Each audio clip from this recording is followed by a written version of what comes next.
भगवान परमात्मा आले सांगितलं कशा करता म्हणजे असाच आहे उद्या पांडव राहणार नाहीत. भगवान आहे, परमात्मा आहे, बुद्धीचा दाता आहे. द्रौपदीला सोबत नेलं त्याच्या चपटिया घोंगळे गेले पर्णकुटी द्रौपदीला सांगितलं तुम्ही म्हणजे कंकण नमस्कार करा. हो भीष्माचार्याला नमस्कार केला. बांगड्या वाजवल्या असे हात आठवून बांगड्या कट केलं त्याला आशीर्वाद दिला. हो सौभाग्यवती भव. द्रौपदीने सांगितलं बाबा महाराज तुम्ही कुठून आले कोणासोबत आले. तुम्ही म्हणले मला सौभाग्यवती म्हणले उद्या तर तुम्ही म्हणले पांडव वेळ ठेवणार नाही. माझं सौभाग्य कुठं तुम्ही सौभाग्याची राहील का विचार केला त्याने. म्हाताऱ्याच्या डोळ्यात असं मी माय कोणासोबत आली का माय तुम्हाला द्रौपदा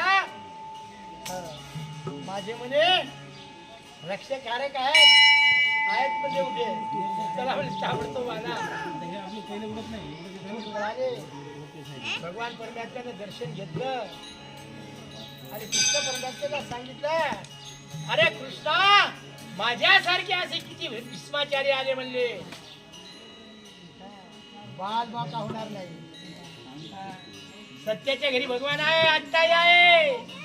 सत्य तू विठला सत्य कुठं आहे. कांबराला खायला लागले खायला लागले. कोळशाल बा मंदिर आहे बापून पाहिले अरे मलमल जरा रस्ता करून द्या रे. नाही ना म्हणजे खाद्यातच नाही. अरे मला व्यक्त पंक्ती गिंक्ती बसतील जरा असं करा ना. हे आमचे जामते होते पाहते महाराज नाही का आपला हा इमानदार त्याचा म्हणलं मी त्याचा गुरुभाऊ हो त्याचा नेऊन होता ठेकेदार. ओळख कशी काय लहानचेश्वरच्या बारा झालं ओळखता का तेव्हा बाप अरे बाप मुक्काच राहिला की कसा रोड केला म्हणलं तिकडे काही खा पण येथे करून द्या रस्ता. आता किती माणसं जेव्हा लागले त्या पंक्तीने शब्द खर्चावं लागतात आणि शब्द गोड असायला पाहिजे. या बोवाच्या नावानं लाखो रुपयाचं